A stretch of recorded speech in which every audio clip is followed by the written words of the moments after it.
Ô roi des Noldor, terreur des ténèbres, seul à avoir défié Morgoth en combat singulier, aujourd'hui parlons de Fingolfin.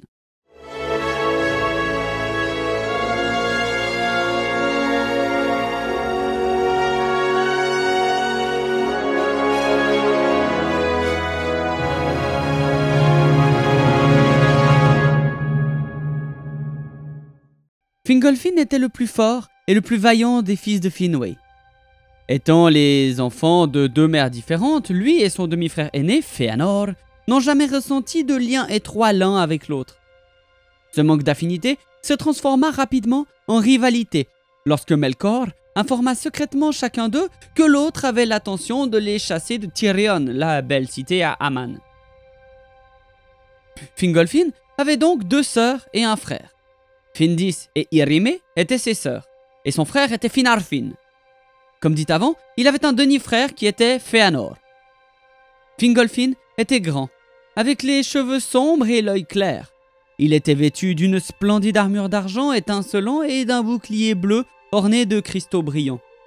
Son épée était nommée Ringil.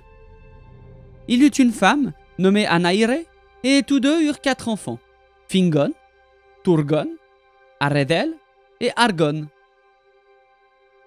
À l'époque où rayonnaient les 2 arbres de Valinor, alors que les mensonges de Melkor prenaient racine dans l'esprit des Noldor, un certain nombre d'entre eux commencèrent à croire que les Valar les empêchaient, en quelque sorte, de retourner à Cuivanen, en Terre du Milieu. La ruse de Melkor avait fait que les soupçons qu'il avait semés l'emportaient sur la connaissance qu'avaient les Noldor du fait que le plus grand don des Valar était le libre arbitre total. Fëanor fut le premier à s'élever ouvertement contre les Valar, et Finwë, son père, convoqua tous les seigneurs de sa maison pour résoudre le problème. Alors que Fingolfin discutait avec son père pour le convaincre de retenir Fëanor, ce dernier fit irruption équipé d'armes qu'il avait secrètement forgées sur conseil de Melkor. Bien que Fingolfin l'ait accepté comme son aîné, Fëanor menaça son demi-frère qui n'était pas armé de son épée, et après quoi Fingolfin s'inclina devant son père, Finwë, et partit pour être suivi par Fëanor et menacé à nouveau, en public cette fois. Cette menace sur la place principale devant le Mindon, le siège du roi Finwë, fut vue par beaucoup comme Fëanor dégaina son épée et en plaça la pointe sur la poitrine de Fingolfin. Face à cette humiliation publique, Fingolfin se retourna calmement et s'éloigna sans dire un seul mot à Fëanor, afin d'éviter les divisions et les dissensions au sein de la maison de son père et parmi les Noldor. Après la fuite de Melkor de Valinor, lors de la fête organisée par Manwë pour la réconciliation des Eldar, Fingolfin pardonna publiquement à Fëanor et l'appela demi-frère par le sang, mais plein frère par le cœur. Après la mort du roi Finwë, assassiné par Melkor, que tous commençaient à nommer Morgoth, Fëanor rassembla les Noldor et prononça un discours passionné. Presque tous les Noldor le suivirent dans son exil, ainsi que ses 2 demi-frères.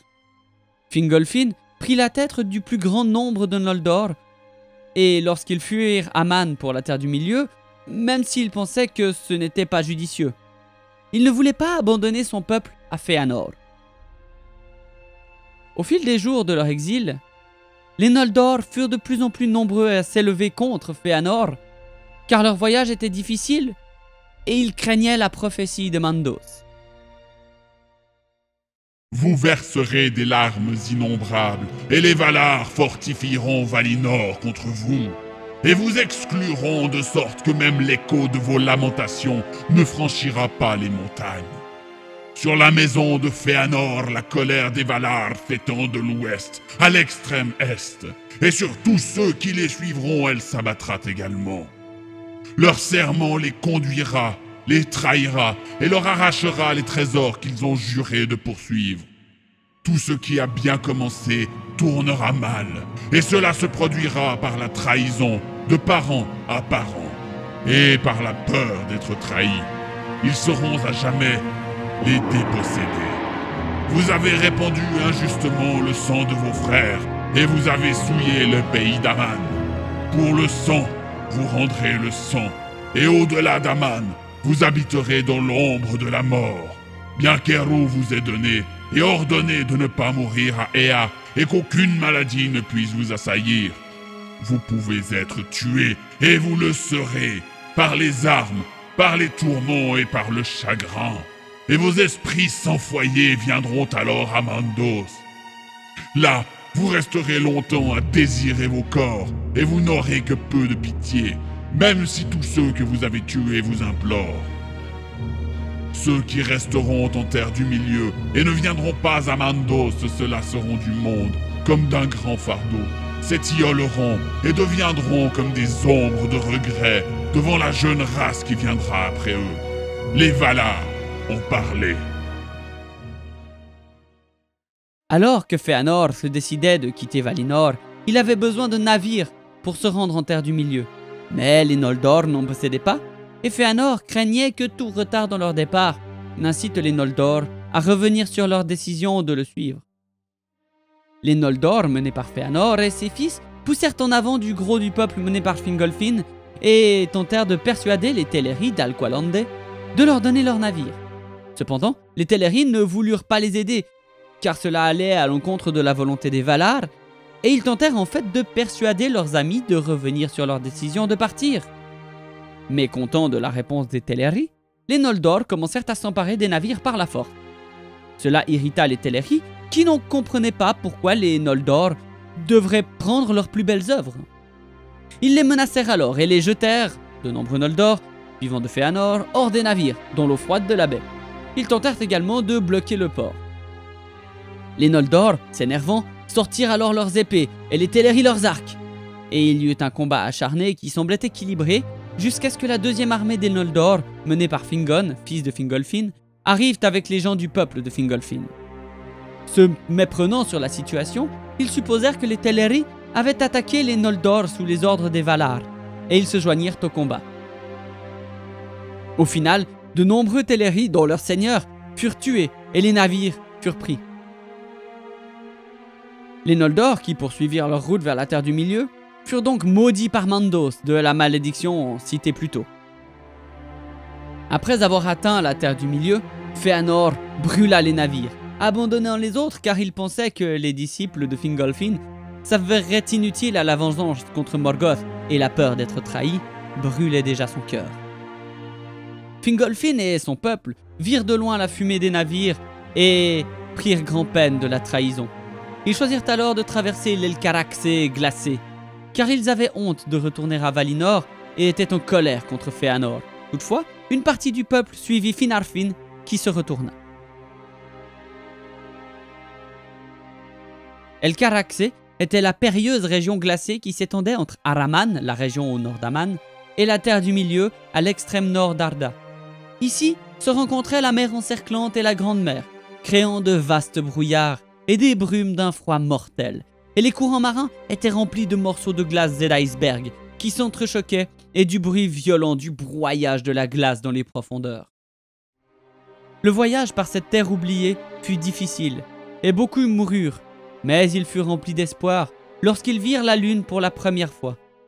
Peu après, au lever du soleil, Fëanor arriva aux portes d'Angband et y défia le Seigneur Sombre, mais Morgoth resta caché à l'intérieur.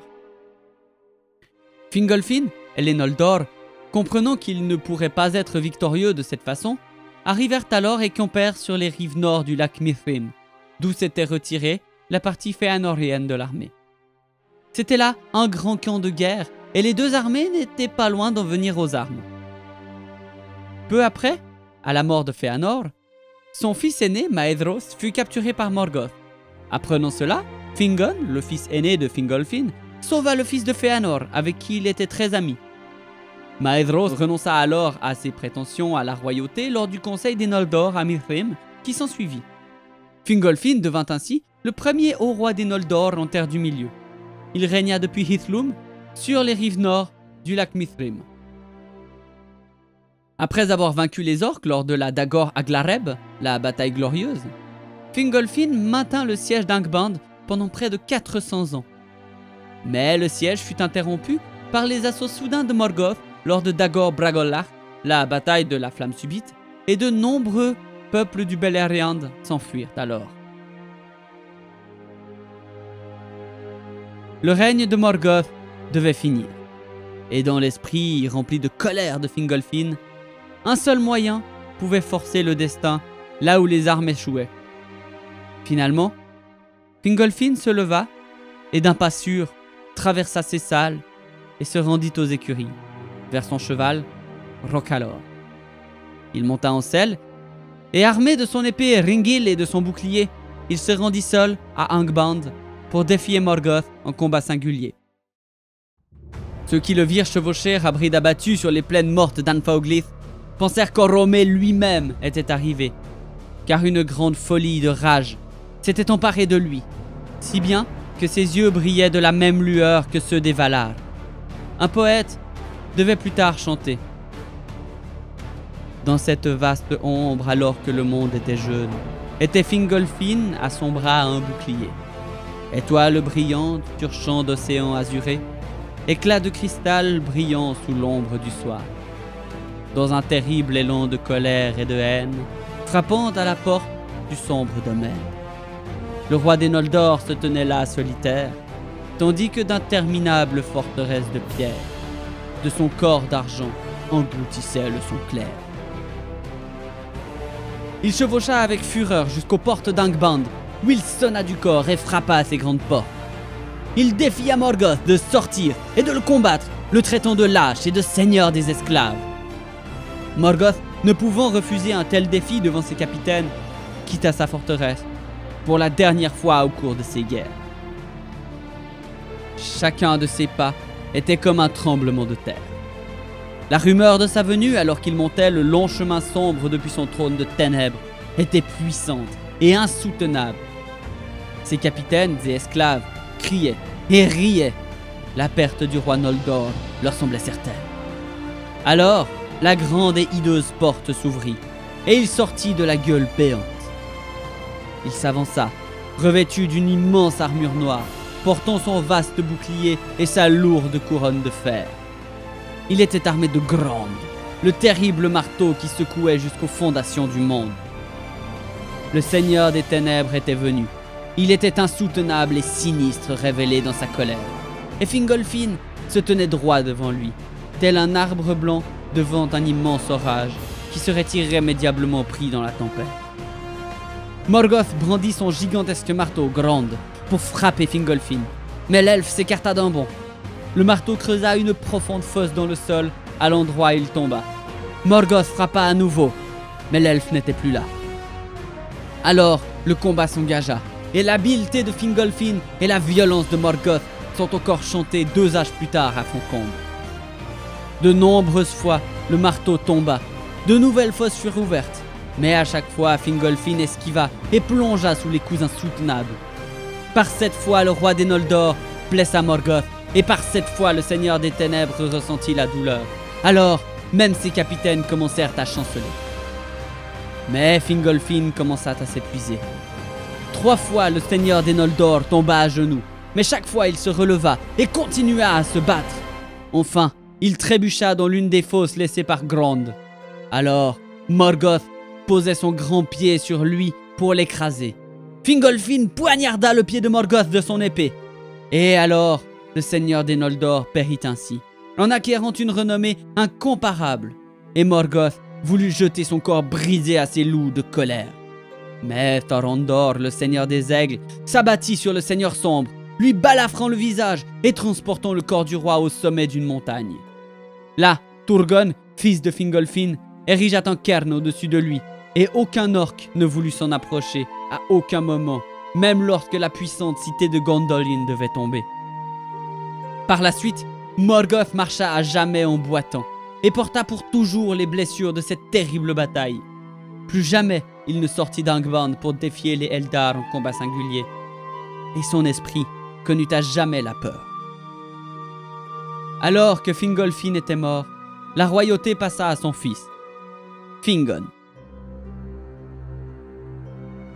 J'espère que cet épisode vous a plu. N'hésitez pas à me soutenir sur Tipeee si vous le pouvez, toute aide serait là très bienvenue. On se retrouve tout prochainement sur Twitch, où je suis en live presque tous les jours. Merci encore une fois de me suivre, et à très bientôt en Terre du Milieu. Ciao!